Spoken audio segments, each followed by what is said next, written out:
Hi hello. आप लोगों का फिर से स्वागत है 70वीं बीपीएससी प्रीवियस ईयर क्वेश्चन के पार्ट 3 में। और हम लोग 101 से 150 नंबर क्वेश्चन की जर्नी तय करेंगे। ठीक है, तो हम बिना किसी और बात के स्टार्ट कर लेते हैं।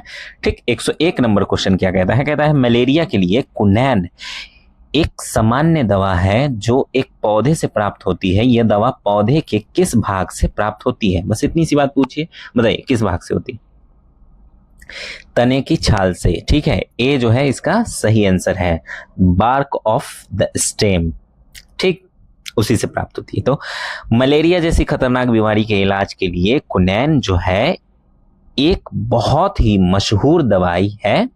ठीक है, यह दवा सिनकोना नाम के एक पेड़ के तने की छाल यानी बार्क से निकाल कर और उसे प्रोसेस करके तैयार की जाती है। ठीक है, चलिए 102 नंबर क्वेश्चन क्या कहता है? कहता है भारतीय राष्ट्रीय कांग्रेस के पहले मुस्लिम अध्यक्ष कौन थे? ठीक है, यही पूछ रहा है कि मुस्लिम अध्यक्ष कौन थे राष्ट्रीय कांग्रेस के पहले। जी, सी बदरुद्दीन तैयब जी। ठीक है, तो 1885 में हुई थी पहली मतलब भारतीय राष्ट्रीय कांग्रेस की स्थापना। इसके ठीक 2 साल बाद यानी 1887 में मद्रास यानी चेन्नई में हुए कांग्रेस के तीसरे अधिवेशन में बदरुद्दीन तैयब जी को अध्यक्ष चुना गया था। इस तरह वे कांग्रेस के सबसे पहले मुस्लिम प्रेसिडेंट बने थे। ठीक है, 103 नंबर क्वेश्चन क्या कहता है? कहता है कश्मीर घाटी यानी कश्मीर वैली किस प्रकार की घाटी है? जी, बी विवर्तनिकी। ठीक है, टेक्टोनिक वैली है ये। कश्मीर घाटी कोई साधारण गड्ढा या केवल नदी से कटी हुई जगह नहीं है। करोड़ों साल पहले जब जमीन के अंदर की विशाल चट्टानें टेक्टोनिक प्लेट्स जैसे इंडियन प्लेट्स, यूरेशियन प्लेट है, आपस में टकराई तो हिमालय पहाड़ बना। इसी टकराव और जमीन के हिलने यानी विवर्तनिक हलचल के कारण जो है बीच का हिस्सा धंस गया। ठीक है, तो इस खूबसूरत घाटी का निर्माण हुआ, इसीलिए इसे विवर्तनिकी घाटी यानी टेक्टोनिक वैली कहते हैं। ठीक है, चलिए आगे बढ़ते हैं। 104 नंबर क्वेश्चन क्या कहता है? कहता है कि मैकाले ने भारतीय शिक्षा पर अपना प्रसिद्ध मिनट कब जारी किया? बताइए। जी, 2 फरवरी 1835 में। ए इसका सही आंसर है। ठीक है, तो लॉर्ड मैकाले वह अंग्रेज था जिसने भारत में अंग्रेजी शिक्षा की नींव रखी थी। उसने 2 फरवरी 1835 को अपना एक मशहूर प्रस्ताव जिसे मैकाले मिनट कहते हैं पेश किया। इसमें उसने कहा था कि भारत के लोगों को पारंपरिक भाषाओं के बजाय अंग्रेजी भाषा में पश्चिमी विज्ञान और साहित्य पढ़ाना चाहिए ताकि अंग्रेजों को काम करने के लिए भारतीय क्लर्क मिल जाए। ठीक है, चलिए 105 नंबर क्वेश्चन क्या कहता है? कहता है कि यदि 1 जनवरी 2008 को मंगलवार है तो 1 जनवरी 2009 को कौन सा दिन होगा?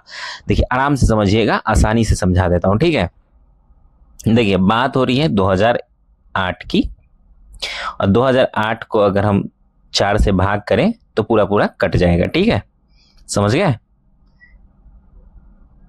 इतना में कट जाएगा 252 में। ठीक है, कट सॉरी 2008 कट जाएगा, तो इसका मतलब क्या है? ये है leap year. Leap year, leap year का क्या मतलब होता है कि इसमें जो फरवरी का दिन होगा वो 29 दिनों का होगा। ठीक है, समझ गए? अब अमूमन क्या होता है, अगर कोई दिन, ठीक है, स्टार्ट हुआ, कोई भी साल स्टार्ट हुआ, ठीक, और था मान लीजिए रविवार था, संडे था, तो अब जो अगला साल आएगा, ठीक है, संडे को स्टार्ट हुआ 2008, तो मतलब 2007 नॉर्मल दिनों की बात है, नॉर्मल साल की बात करें, लीप ईयर की नहीं बात करें। तो उसमें क्या होगा कि जो अगला साल आएगा उसका 1 तारीख क्या होगा? 1 दिन आगे होगा यानी मंडे होगा। लेकिन यहाँ पे ये लीप ईयर है, ठीक है, तो क्या होगा? 2 दिन आगे हो जाएगा। तो क्या कह रहा है हमारा क्वेश्चन? कह रहा है कि 1 जनवरी 2008 को मंगलवार है, तो 1 जनवरी 2009 को समाप्त कौन सा दिन होगा? यानी अगले साल का पूछ रहा है, तो हमारा तो 1 दिन बढ़ गया है 2008 के अंदर। तो अगर ये नॉर्मल ये होता, ईयर होता, तो क्या होता? मंगलवार की जगह हमारा बुधवार आता 1 जनवरी। लेकिन अब क्या आएगा? जी, गुरुवार आएगा। ठीक है, तो इसका आंसर क्या है? डी। समझ गए? आसानी से अगर आपको ये बात पता होती तो आप आसानी से निकाल लेते। ठीक है, बता एकदम तुरंत आंसर मारते, गुरुवार, बात खत्म। ठीक, यही बात साधारण तौर पे समझा रहा है एक्सप्लेनेशन के अंदर। ठीक है, चलिए आगे बढ़ते हैं। अगला है 106 नंबर क्वेश्चन, और वो कहता है कि एक प्रबल विद्युत अपघटे चालकता इनमें से कौन सा। ठीक है, तो पहला जो स्टेटमेंट है वो कहता है कि तनुकरण पर थोड़ी बढ़ती है। ठीक, बी कहता है तनुकरण पर घटती है, सी कहता है तनुकरण पर नहीं परिवर्तित होती है, उपयुक्त में से कोई नहीं, डी कहता है। तनुकरण का मतलब होता है डाइल्यूशन। ठीक है, डाइल्यूशन थोड़ी बढ़ती है, घटती है क्या, तो इसमें से जो ए है वही इसका आंसर है, यानी डाइल्यूशन जो है उस पर थोड़ी बढ़ती है। जब एक प्रबल विद्युत अपघटे यानी स्ट्रॉन्ग इलेक्ट्रोलाइट की जो चालकता होती है वो डाइल्यूशन पर थोड़ी बढ़ती है, यही इसका आंसर है। तो इलेक्ट्रोलाइट ऐसा घोल है जिसमें से बिजली यानी करंट बह सकती है, जैसे नमक का पानी। ठीक है, तो प्रबल का मतलब है कि पानी में डालते ही वो पूरी तरह से आयंस में टूट चुका है, आयनों में टूट चुका है। और डाइल्यूशन यानी घोल में और ज्यादा पानी मिला देना क्या कहलाएगा, डाइल्यूशन कहलाएगा।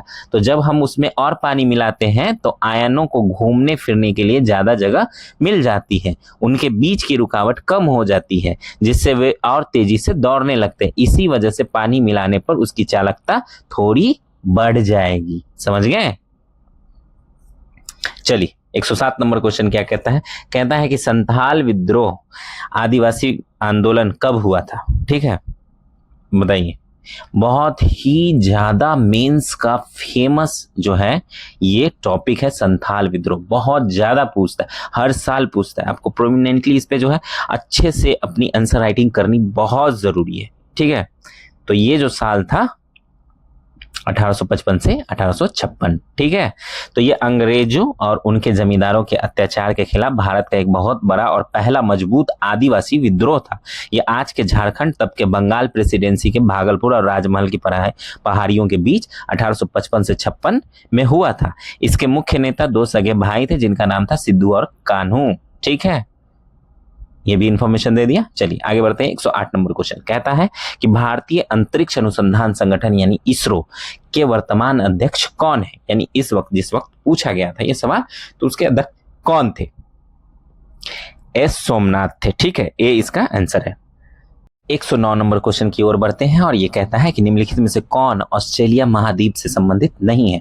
तो जब इन क्वेश्चंस को आप सॉल्व करें ना, उसमें ये जो वर्ड होता है ना, नहीं है, सही, गलत, इस पे बड़ा ध्यान दीजिएगा। ठीक है, कभी कभी क्या होता है हम पढ़ते नहीं है ठीक से और सही वाले बस देखते हैं, क्वेश्चन मार देते हैं टिक। ठीक है, गलत जबकि पूछ रहा होता है कि इनमें से गलत कौन है, तो थोड़ा सा कंफ्यूजिंग हो सकता है, इसलिए थोड़ा ध्यान दीजिएगा। ठीक है, तो यहाँ पे पूछा है कि साल्विन पर्वत या सेल्विन घाटी, नल्लार बार मैदान या आयर झील, तो इन तीनों में से कौन जो है ऑस्ट्रेलिया महाद्वीप से संबंधित नहीं है। तो सही आंसर है साल्विन पर्वत। ठीक है, बाकी जो तीनों हैं वो संबंधित है। ठीक, तो ये जो है साल्विन पर्वत ये मुख्य रूप से चीन और म्यांमार से संबंधित है। ठीक है, ऑस्ट्रेलिया महाद्वीप से संबंधित नहीं है। तो और जो संबंधित है उसके बारे में बात कर लेते हैं। तो सेल्विन घाटी और नल्लर बार मैदान और आयर झील, ये तीनों ही भौगोलिक जगहें हैं, ऑस्ट्रेलिया में पाई जाती हैं, इसलिए संबंधित है। बाकी जो साल्विन का संबंध है साल्विन पर्वत का, वो पूर्व एशिया, दक्षिण पूर्व एशिया, म्यांमार और चीन से है, इसलिए ऑस्ट्रेलिया से संबंधित नहीं है। ठीक है, चलिए 110 नंबर क्वेश्चन में पहुंचते हैं, और कहता है ये कि 2023 में COP28 जलवायु शिखर सम्मेलन की मेजबानी किस देश ने की थी, बताइए। तो ये की थी बी, संयुक्त अरब अमीरात।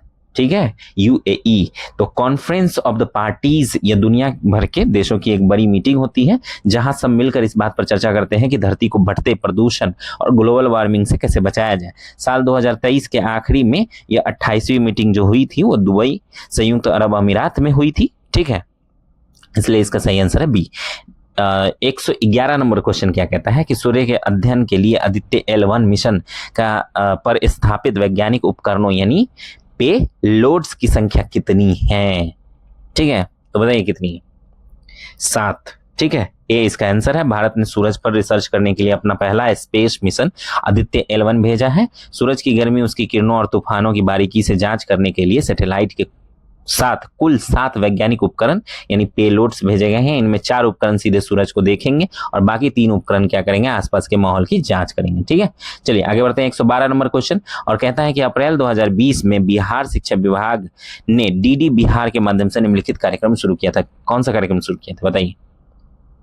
2020 यानी कोरोना टाइम की बात हो रही है। ठीक है जी, बिल्कुल इसका सही आंसर है सी, कक्षा 9 और 10 के छात्रों के लिए ई सामग्री प्रसारण किया था। ठीक है, तो अप्रैल 2020 में जब कोरोना महामारी के कारण पूरे देश में लॉकडाउन लगा हुआ था और स्कूल बंद थे, तब बच्चों की पढ़ाई जारी रखने के लिए बिहार सरकार ने दूरदर्शन यानी डीडी बिहार का सहारा लिया। इसके तहत शुरुआत में कक्षा 9 और 10वीं, ठीक है, 9वीं और 10वीं छात्र छात्राओं के लिए टीवी पर पढ़ाई की वीडियो सामग्री, ई सामग्री कहा जाता है इसको, रोजाना प्रसारण शुरू किया गया था, जिसे बाद में और भी कक्षाओं के लिए बढ़ा दिया गया था। ठीक है, चलिए 113 नंबर क्वेश्चन कहता है कि Akhil Bharatiya trade union Congress AITUC का गठन किस वर्ष में हुआ था बताइए? हिस्ट्री का क्वेश्चन है, बता दीजिए, न्यूज में रहा होगा इसलिए पूछे। 1920, ठीक है, बी इसका आंसर है। फैक्ट्रियों और मिलों में काम करने वाले जो मजदूर होते हैं उनकी हक की लड़ाई के लिए 31 अक्टूबर 1920 को बॉम्बे यानी अब जो है मुंबई, ठीक है, में all India trade union Congress की स्थापना की गई थी। इसके सबसे पहले अध्यक्ष जो थे देश के मशहूर स्वतंत्रता सेनानी लाला लाजपत राय थे। ठीक है, चलिए आगे बढ़ते हैं। 114 नंबर क्वेश्चन कहता है कि जब एक टेलीस्कोप के अभिदृश्यक लेंस यानी ऑब्जेक्टिव लेंस का व्यास बढ़ता है तब उसकी विभेदन क्षमता यानी रिजॉल्विंग पावर बढ़ती है, घटती है, क्या होती है? लेंस की फोकस दूरी पर निर्भर करती है, बताइए इनमें से कोई नहीं, या अपरिवर्तित रहती है?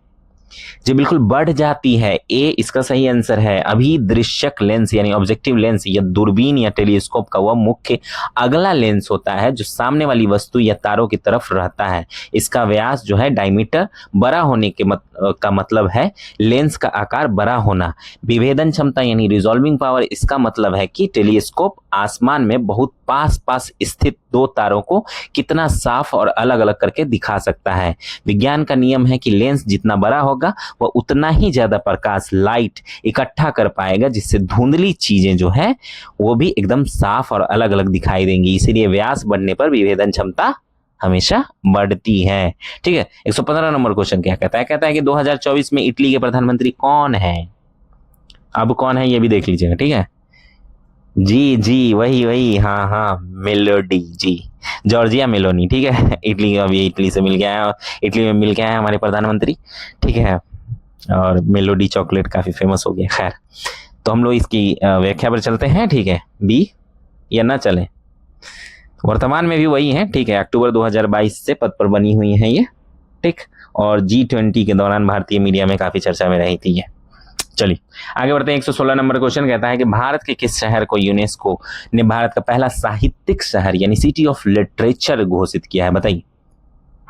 जी सी, कोझिकोड, केरल को। ठीक है, तो केरल के कोझिकोड शहर का इतिहास किताबों, पुस्तकालयों, लाइब्रेरीज और महान लेखकों से बहुत गहरा जुड़ा हुआ है।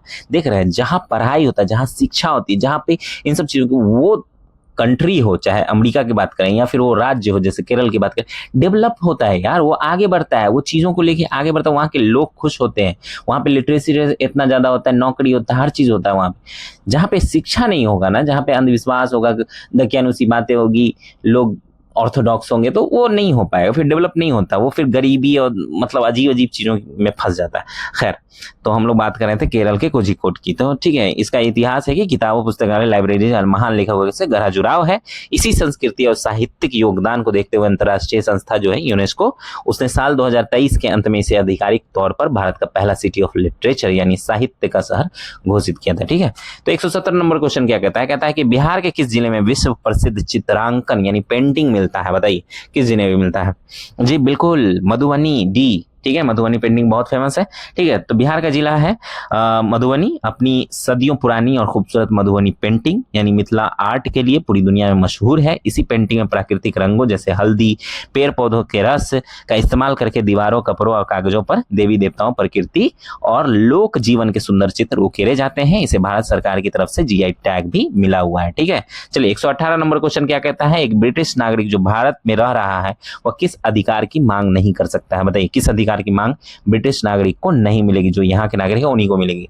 ठीक है, तो बताइए जी बिल्कुल, ए, व्यापार और व्यवसाय की स्वतंत्रता यह नहीं मिलेगी, freedom of trade and profession नहीं मिलेगा, ठीक है, बाकी सब मिलेगा, कानून के समक्ष समानता मिलेगी, जीवन और व्यक्तिगत स्वतंत्रता का संरक्षण होगा, धार्मिक स्वतंत्रता भी बिल्कुल होगा क्योंकि यहाँ है, ठीक है। तो भारतीय संविधान हमारे देश के नागरिकों को कुछ ऐसे खास मौलिक अधिकार, फंडामेंटल राइट्स देता है जो विदेशी नागरिकों जैसे भारत में रह रहे किसी ब्रिटिश नागरिक को नहीं मिलते, जैसे अनुच्छेद 19 के तहत मिलने वाली स्वतंत्रताएं, जैसे भारत में कहीं भी अपनी मर्जी का व्यापार या धंधा करने की आजादी होती है, केवल भारतीय नागरिकों के लिए सुरक्षित है। बाकी अधिकार जैसे कानून के सामने सब बराबर है, अनुच्छेद 14, या जीने का अधिकार अनुच्छेद 21, ये भारत की धरती पर रहने वाले हर इंसान को मिलते हैं, चाहे वो विदेशी ही हो या ना हो। इसलिए एक ब्रिटिश नागरिक व्यापार की पूर्ण स्वतंत्रता के अधिकार का दावा कानूनी तौर पर नहीं कर सकता है, ठीक है। चलिए 119 नंबर क्वेश्चन क्या कहता है? कहता है कि किसने बंगाल में चिर स्थायी बंदोबस्त प्रणाली की शुरुआत की थी? बताइए।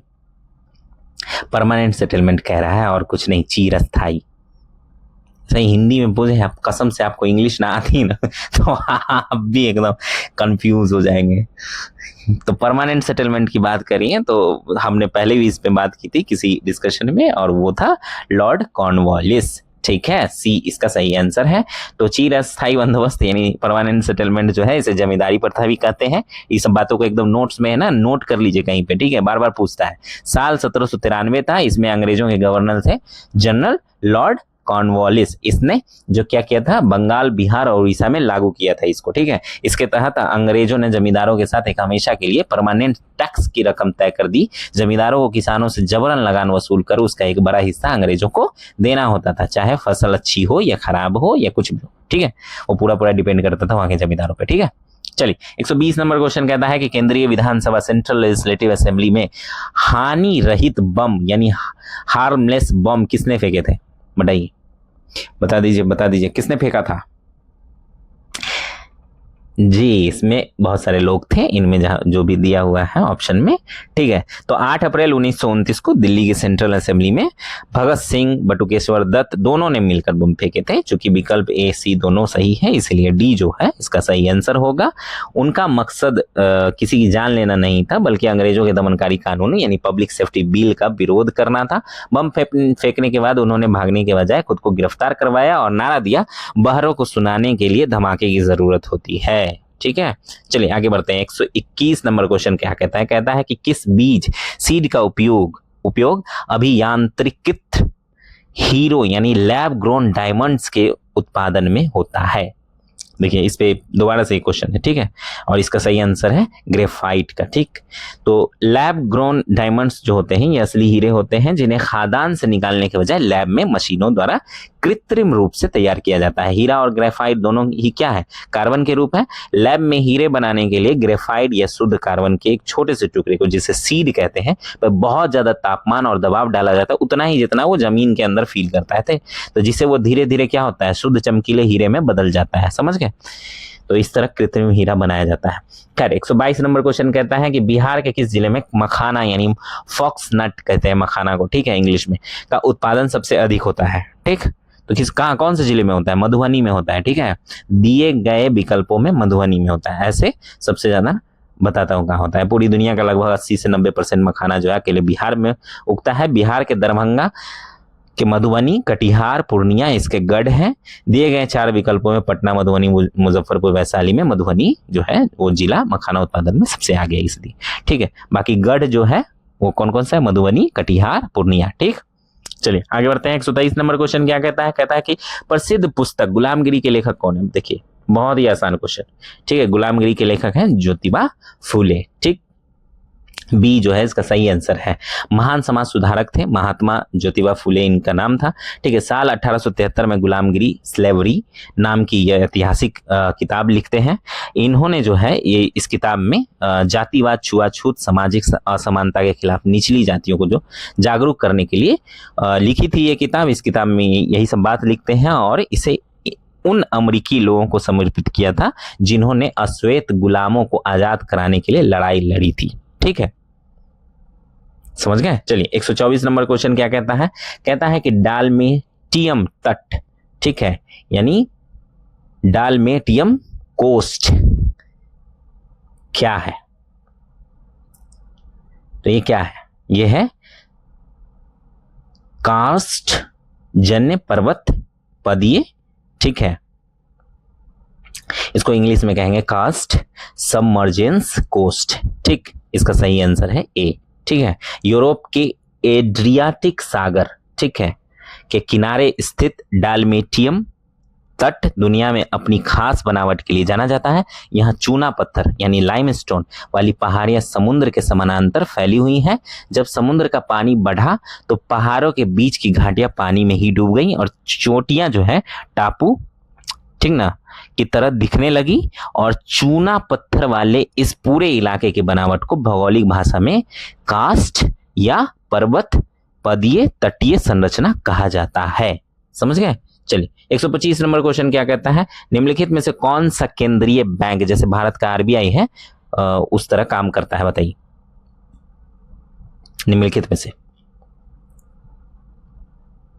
सरकार को बैंक सुविधाएं, रेपो रेट का प्रबंधन करना, वाणिज्य बैंक को ऋण देना या उपयुक्त सभी काम जो है आरबीआई करता है। क्या करता है बताइए?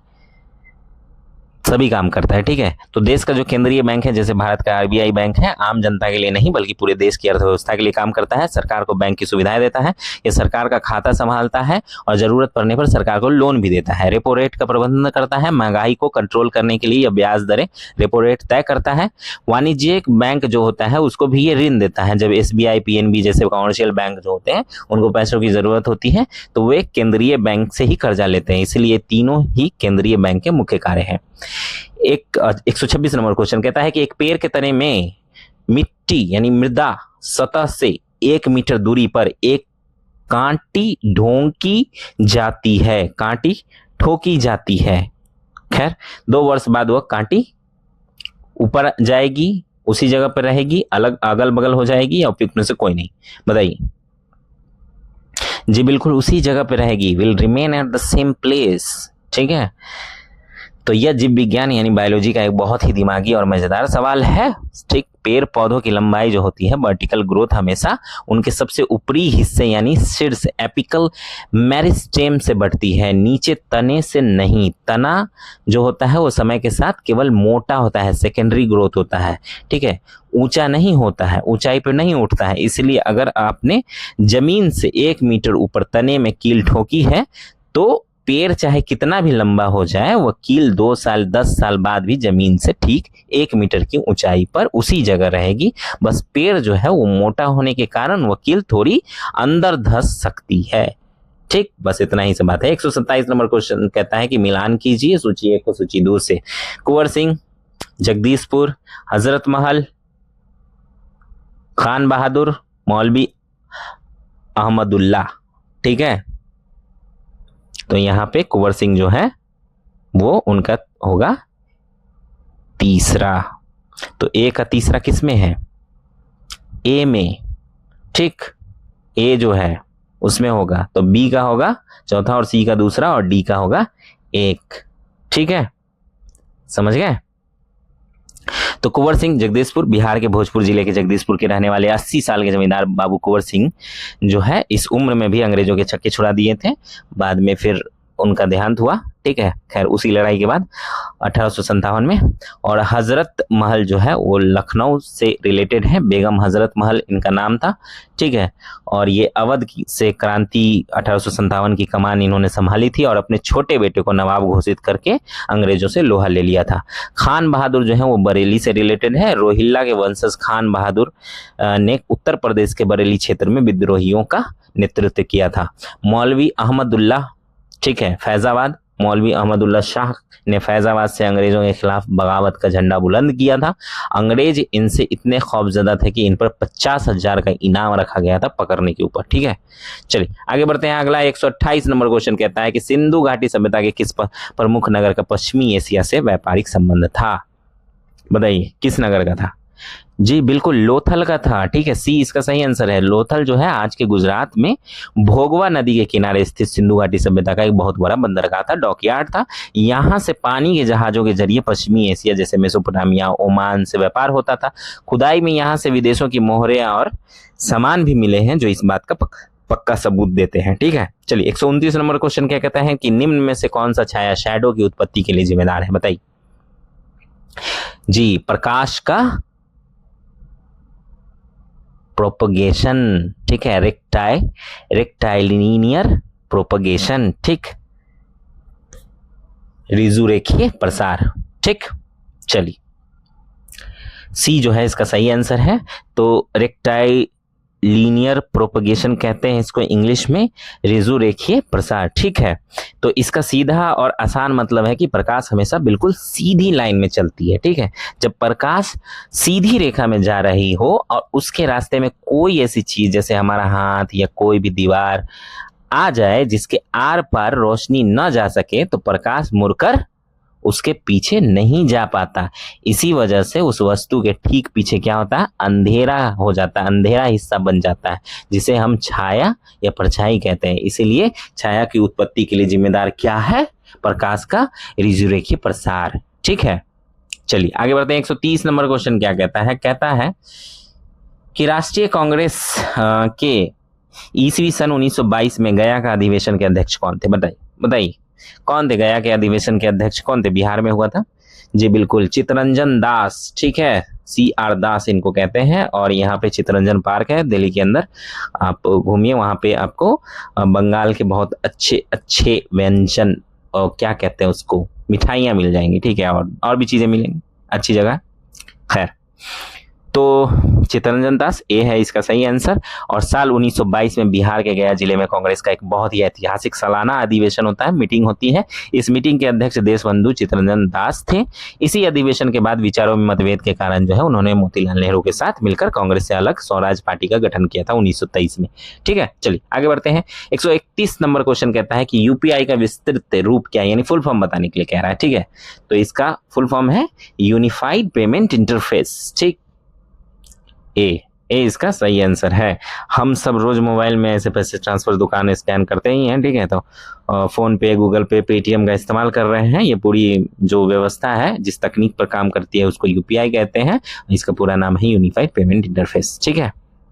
भारत सरकार की जो संस्था है NPCI ने इसको बनाया है। चलिए 132 नंबर क्वेश्चन क्या कहता है, कहता है यकृत यानी लीवर में भंडारित स्टोर होने वाली विटामिन कौन सी है, लीवर में कौन सा विटामिन स्टोर होता है, बताइए। जी बिल्कुल, ABC, तीनों विटामिन, ठीक है।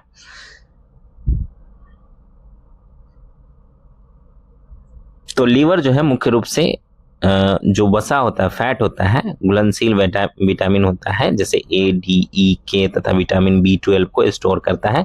दिए गए विकल्पों में जो है विकल्पों की विसंगति के अनुसार विकल्प A को प्राथमिकता दी जा सकती है, क्योंकि विटामिन A भारी मात्रा में लीवर में संचित होता है, स्टोर होता है, ठीक है।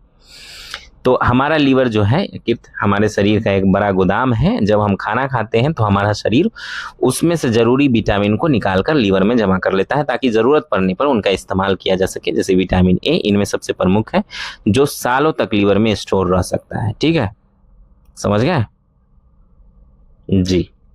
आगे बढ़ते हैं। अगला जो है 133 नंबर क्वेश्चन कहता है कि भारत के किस राज्य को खनिज लवणों का राज्य कहते हैं। जी झारखंड को कहते हैं, ठीक है, झारखंड को कहते हैं खनिज लवणों का, ठीक, राज्य। तो झारखंड को भारत का सबसे समृद्ध खनिज राज्य माना जाता है। भारत के कुल खनिज भंडार का लगभग 40% हिस्सा अकेले झारखंड में पाया जाता है। यहाँ कोयला, लोहा, तांबा, अभ्रक, ठीक है, और यूरेनियम जैसे कीमती खनिज भारी मात्रा में जमीन के नीचे मौजूद है। इसीलिए इसे खनिजों का राज्य, देश का रूर, ठीक है, रूर ऑफ इंडिया भी कहा जाता है, ठीक। चलिए आगे बढ़ते हैं। 134 नंबर क्वेश्चन क्या कहता है, कहता है कि भारत के किस राज्य में चित्रकूट मंदिर स्थित है, किस राज्य में, बताइए। जी छत्तीसगढ़ में है, ठीक है, डी इसका सही आंसर है। कंफ्यूजन से बचिए, ठीक है। लोग अक्सर उत्तर प्रदेश या मध्य प्रदेश चित्रकूट धाम धार्मिक स्थल है उसको समझकर गलती से वहीं मार देते हैं, लेकिन ऐसा नहीं है, कंफ्यूजन से बचना है आपको। लोग अक्सर उत्तर प्रदेश सोचते हैं क्योंकि उनको लगता है कि ये धार्मिक स्थल तो वहीं है, तो चित्रकूट मंदिर भी वहीं होगा, लेकिन चित्रकूट जो मंदिर है, ठीक, वो चित्रकूट फॉल्स क्षेत्र की बात हो रही है, जहां पे जलप्रपात है, ठीक है। तो जो छत्तीसगढ़ के बस्तर जिले में इंद्रावती नदी पर स्थित है, इसे अपनी भव्यता के कारण भारत का नियाग्रा फॉल्स भी कहा जाता है, ठीक। चलिए 135 नंबर क्वेश्चन क्या कहता है कि लोकसभा सदस्य, राज्यसभा सदस्य एवं राष्ट्रपति बनने के लिए न्यूनतम उम्र क्या है।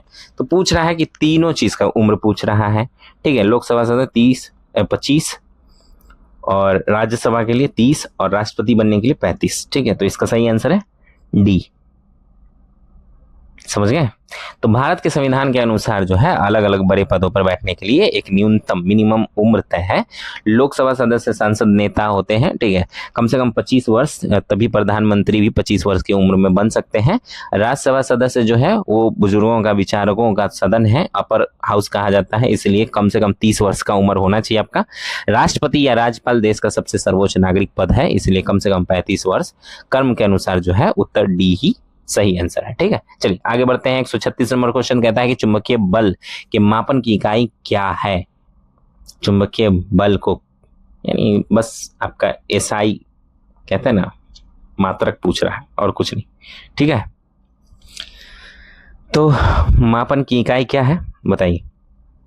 जी, टेस्ला है। ठीक है, चुंबकीय बल को टेस्ला से मापते हैं। ठीक है, जैसे वजन को हम किलोग्राम में नापते हैं, वैसे ही चुंबकीय क्षेत्र की ताकत यानी चुंबकीय बल को मैग्नेटिक फ्लक्स डेंसिटी जिसको कहते हैं, उसको नापने के लिए टेस्ला इकाई का उपयोग किया जाता है। प्रसिद्ध वैज्ञानिक निकोला टेस्ला ने इसको बनाया था, दिया था, उन्हीं के सम्मान में इसका नाम जो है टेस्ला रखा गया। ठीक है, बाकी विकल्प क्यों नहीं है? क्योंकि ओम जो है वो बिजली के रास्ते की रुकावट यानी रेसिस्टेंस को नापता है, एम्पियर जो है वो बिजली के करंट को नापता है। ठीक है, चलिए आगे बढ़ते हैं। 137 नंबर क्वेश्चन, व्यक्ति जो भारत का राष्ट्रपति, अमेरिका, चीन, टर्की, थाईलैंड के राजदूत रहने के साथ साथ जवाहरलाल यूनिवर्सिटी के कुलपति रह चुके हैं, बताइए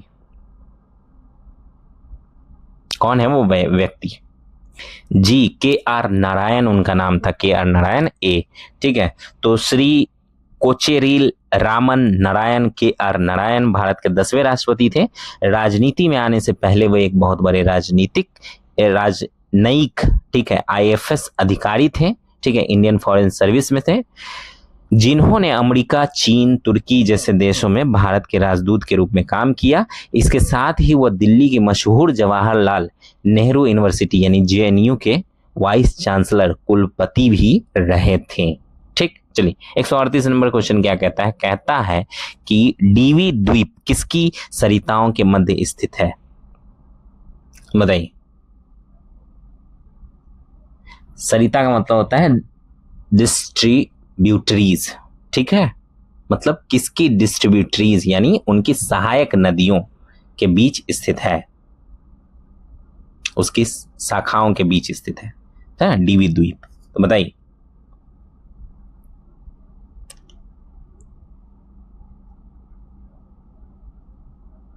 जी, इसका सही आंसर है, असल में सही आंसर जो है वो बी होगा। ठीक, कृष्णा नदी, लेकिन बीपीएससी ने इसका आंसर गलत बताया था, वो उसने ए बताया था। ठीक है, गोदावरी, लेकिन असल में ये बी होना चाहिए, क्योंकि कृष्णा नदी के डेल्टा क्षेत्र में जो 2 शाखाएं हैं, ठीक है, उसके बीच की जो 2 शाखाएं हैं वहीं पे ये स्थित है, आंध्र प्रदेश में। ठीक,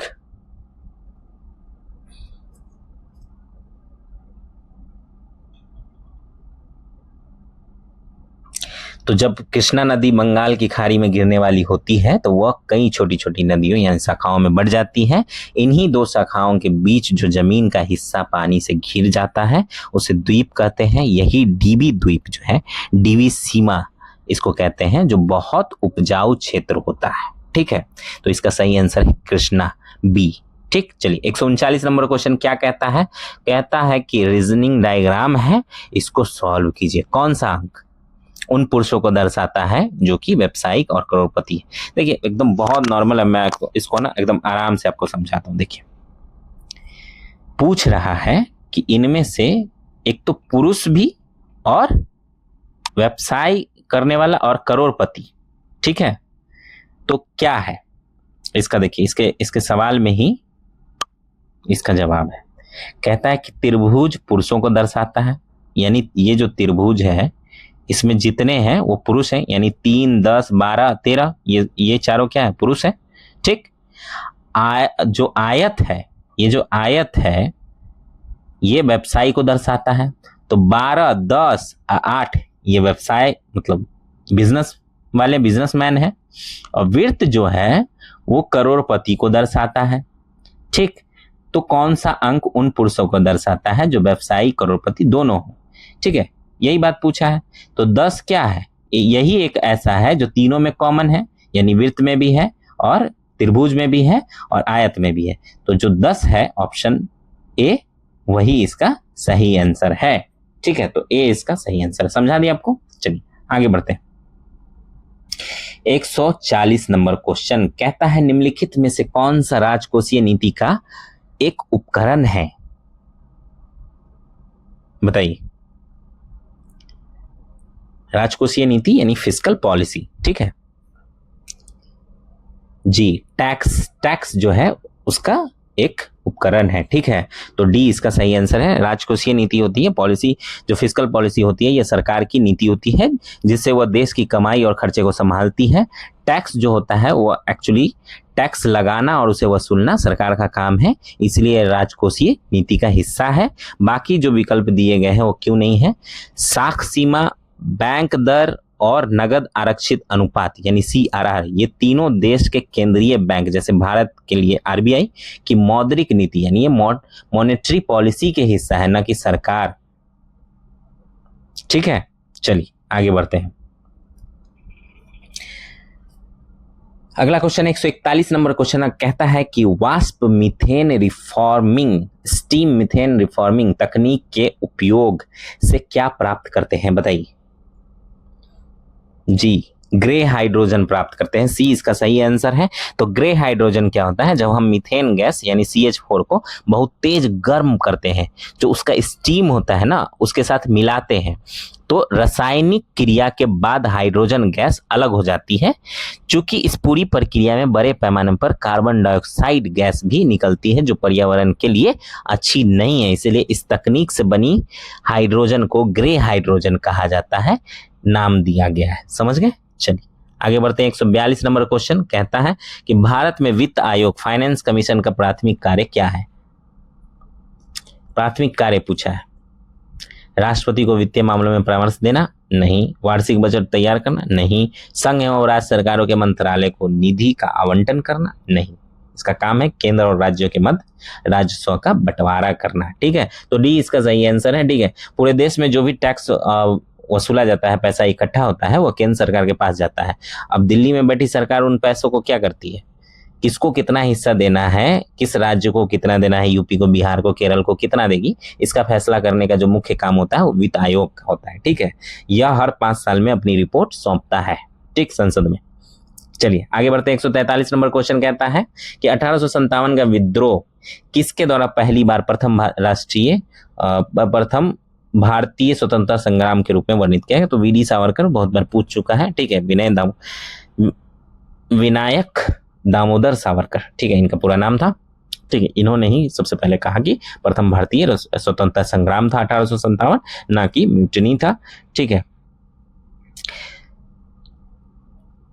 तो अंग्रेजों के जमाने के इतिहास कर रहे हैं। ये 1857 की क्रांति को सिर्फ एक छोटा सा सैनिकों का दंगा बताया था जो उस समय के इतिहासकार थे, और अंग्रेजों के द्वारा ही वो अंग्रेजों की प्रशंसा करते थे। लेकिन विनायक दामोदर सावरकर जो है अपनी किताब में पहली बार डंके की चोट पर कहते हैं कि भारत का प्रथम स्वतंत्रता संग्राम था 1857 का जो क्रांति था। ठीक है, चलिए आगे बढ़ते हैं। 144 नंबर क्वेश्चन क्या कहता है कि यदि सी बी का भाई है, रीजनिंग का क्वेश्चन, ब्लड रिलेशन से। ठीक है, चलिए इतना इंटरेस्टिंग क्वेश्चन देखिए, कह रहा है कि सी जो है वो बी का भाई है, यानी कि सी और बी क्या है, भाई है। ठीक, हम इसको ऐसे लिख लेते हैं, भाई है। अब बी ए का पुत्र है, यानी बी जो है वो ए का पुत्र है और ये दोनों भाई हैं, तो दोनों क्या हुए, ए के पुत्र हुए। ए क्या हुआ, पिता हुआ या माता हुआ, या तो माता होगी या तो पिता होगी, अभी हम पिता मान के चलते हैं। और अगला कहता है कि डी सी का पिता है। ठीक है, तो डी जो है सी का पिता है, तो ए क्या हुआ, तुरंत हटाएंगे इसको। ठीक, ये पिता नहीं है, ये तो माता है। ठीक, क्योंकि डी पिता है सी का, अब सी का पिता है तो बी का भी पिता होगा, और ये है माता, तो डी क्या है, पिता। अब कह रहा है कि और ए महिला है तो माता है, तो ए है क्या, ए क्या है, समझ गए इतना? तो ए क्या है? डी की पत्नी, डी की माता, डी का पति या डी की बहन? तो डी की पत्नी है ए। ठीक है, तो सही आंसर क्या होगा? ए। समझ गए? समझ गए? चलिए आगे बढ़ते हैं। 145 नंबर क्वेश्चन। तीन धातुओं ए बी सी का मानक इलेक्ट्रोड विभव क्रमशः 0.5 वोल्ट, -3 वोल्ट एवं -1.2 वोल्ट है। देखिए, तो इसमें बताना है घटते हुए क्रम में। ठीक है, घटते हुए क्रम में इसको बताना है। ठीक, समझ गए? तो कैसे बताएंगे? देखिए, विज्ञान का एक सीधा नियम है, जिस धातु का इलेक्ट्रोड यानी विभव जितना ज्यादा माइनस में होगा उसकी अपचयन शक्ति यानी दूसरों को इलेक्ट्रॉन देने की जो क्षमता है उतनी ही धातु यानी सबसे तेज होगी, जितना ज्यादा वो माइनस में होगा। ठीक है, तो अब तीनों नंबरों को देखते हैं, सबसे ज्यादा माइनस में और प्लस की ओर हमको चलना है। तो सबसे ज्यादा माइनस में कौन है बताइए जी? -3 वोल्ट सबसे ज्यादा, तो बी आ जाएगा सबसे पहले। अब जैसे ही बी आ गया सबसे पहले तो सी जो है इसका सही आंसर हो जाएगा। समझ गए ना? उसके बाद कौन है? सी माइनस में है 1.2 वोल्ट, और उसके बाद कौन है? 0.5 वोल्ट। ठीक है, तो यही बोल रहा है कि अपचयन शक्ति किसके पास सबसे ज्यादा होगी? तो सबसे ज्यादा होगी -3 वोल्ट के पास, उसके बाद -1.2 वोल्ट के पास, और उसके बाद 0.5 वोल्ट के पास, क्योंकि वो पॉजिटिव में है। समझ गए? तो सी इसका सही आंसर है। समझ गए? अगर ये नियम पता होगा आपको विज्ञान का तो। चलिए 146 नंबर क्वेश्चन कहता है कि साधन लागत पर NNP डैश के बराबर है। नेशनल इनकम पूछ रहा है।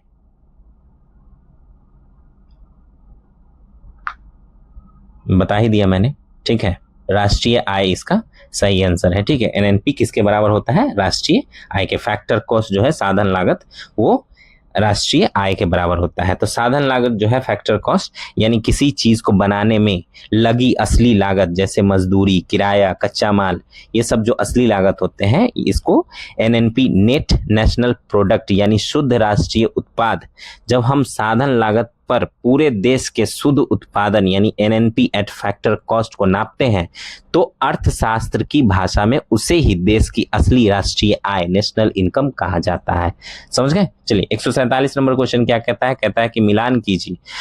ठीक है, सूची 1 को सूची 2 से। इसमें है कांग्रेस पूर्व संगठनों की सूची है कांग्रेस से, और उनके नेताओं की सूची है। ठीक है, तो मिलान करना है।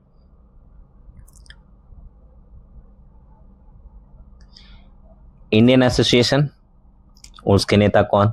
मद्रास महाजन सभा, उसके नेता कौन? बॉम्बे प्रेसिडेंसी एसोसिएशन, उसके नेता कौन? पूना सार्वजनिक, उसके नेता कौन?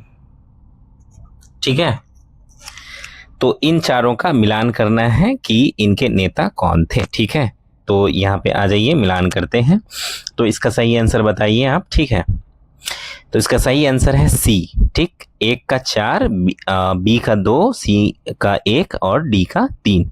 ठीक, तो भारतीय राष्ट्रीय कांग्रेस 1885 के बनने से पहले जो है छोटे छोटे राजनीतिक संगठन बन रहे थे, तो इसी का मिलान करना है। तो उसमें इंडियन एसोसिएशन जो है ए, इसके जो मतलब नेता हैं वो सुरेंद्रनाथ बनर्जी, यानी 1 का 4। ठीक है, इसकी स्थापना हुई थी 1876 में सुरेंद्रनाथ बनर्जी और आनंद मोहन बोस ने मिलकर बंगाल में की थी। मद्रास महाजन सभा जो है वो बी का हो गया 2, तो इसके नेता जो है एम वीर राघवाचार्य। ठीक, 1884 में दक्षिण भारत मद्रास के हितों की बात उठाने के लिए वीर राघवाचार्य जी ने सुब्रमण्यम अय्यर के साथ और आनंद चार्लू के साथ मिलकर ये बनाया था। बॉम्बे प्रेसिडेंसी एसोसिएशन जो है दादा भाई नौरोजी ने बनाया था। ठीक है, मतलब इसके नेता थे ये। बॉम्बे में जो है फिरोज शाह मेहता, बदरुद्दीन तैयब जी, केटी तेलंग के साथ दादा भाई नौरोजी जैसे दिग्गज नेता इससे जुड़े हुए थे। ठीक है, वहीं पूना सार्वजनिक सभा जो है डी का 3 होगा, क्योंकि जस्टिस रानाडे, इनका पूरा नाम था महादेव गोविंद रानाडे।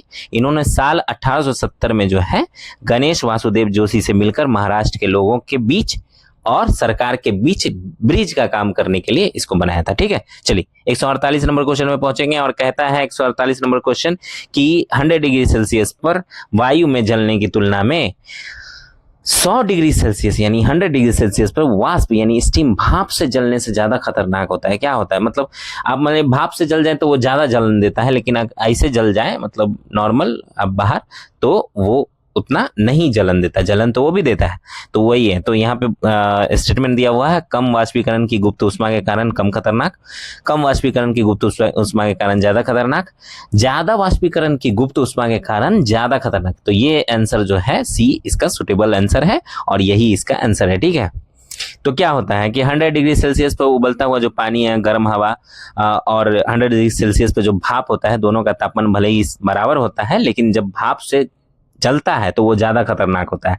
ऐसा इसलिए होता है क्योंकि पानी को जो भाप में बदलता है तो उसमें क्या होता है, एक अतिरिक्त गर्मी होती है, सोखनी मतलब भाप में जो है वो अतिरिक्त गर्मी सोख लेता है, उसमें गुप्त ऊष्मा होती है, वाष्पीकरण की गुप्त ऊष्मा होती है, लेटेंट हीट ऑफ वेपराइजेशन होता है। ठीक है, तो जब हम हमारे हाथ पर या फिर शरीर को ऐसी भाप छू जाती है तो क्या होता है, उस गुप्त ऊष्मा के कारण हमारे शरीर पे जो है छाले पड़ सकते हैं, ज्यादा हमको गर्म महसूस होता है, ज्यादा दर्दनाक होता है। ठीक है, समझे। चलिए 149 नंबर क्वेश्चन कहता है कि एक पंक्ति में 15 कुर्सियां हैं, पी का स्थान जो है वो मध्य में है और दाईं ओर से गिनती करने पे क्यू 12वें स्थान पे आता है। पी और क्यू के बीच कितनी कुर्सियां हैं, देखिए ये तो नॉर्मल सी बात है, कह रहा है कि 15 कुर्सियां हैं, 15 तो कुर्सी है। ठीक है, चलिए भाई मान लेते हैं। अब पी जो है वो मध्य में है, अब पी यहाँ पे है तो इधर 7 कुर्सी है और इधर 7 कुर्सी है।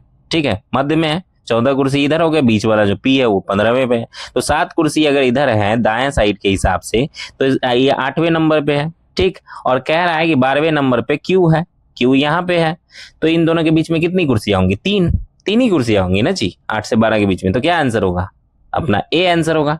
ठीक है, ए जो है इसका सही आंसर है, यानी 3 इसका सही आंसर है। समझ में आ गया। 150 नंबर क्वेश्चन कहता है कि पटना कॉलेज जो है कब स्थापित हुआ, तो ये हुआ था 1863 में। ठीक है, अंग्रेजों ने स्थापित किया था। तो 1863 में हायर एजुकेशन के लिए सबसे पुराना और ऐतिहासिक स्थान जो है पटना कॉलेज ही है। इसकी स्थापना अंग्रेजों के समय में हुई थी 2 जनवरी 1863 को। ठीक, इस कॉलेज की जो मुख्य इमारत है वो बनावट के ढांचे के हिसाब से वो डच शैली की बनावट है। ठीक है, उससे प्रभावित है क्योंकि ये पहले जो है डच व्यापारियों का गोदाम हुआ करता था, फैक्ट्री यहाँ पे बनी थी। ठीक है, समझ में आ गया। चलिए 150 हमारा क्वेश्चन जो है कंप्लीट होता है और हम लोग अगला डिस्कशन करेंगे 71वीं बीपीएससी प्रीवियस ईयर क्वेश्चन का। अगर आप लोगों को थोड़ा भी मदद कर रहा है और थोड़ा भी अच्छा लग रहा है, थोड़ा भी लग रहा है कि हाँ आप कुछ सीख रहे हैं, कुछ समझ रहे हैं, तो लाइक शेयर सब्सक्राइब कीजिए, आपका कुछ जाएगा नहीं। ठीक है, और लोगों से शेयर जरूर कीजिए, उन तक पहुंचाइए कि उनको भी फायदा हो। ठीक है, चलिए इस जर्नी में हम बहुत आगे तक जाने वाले हैं, साथ बने रहिए। आप लोगों का शुक्रिया, धन्यवाद। मिलते हैं अगले वीडियो में, धन्यवाद।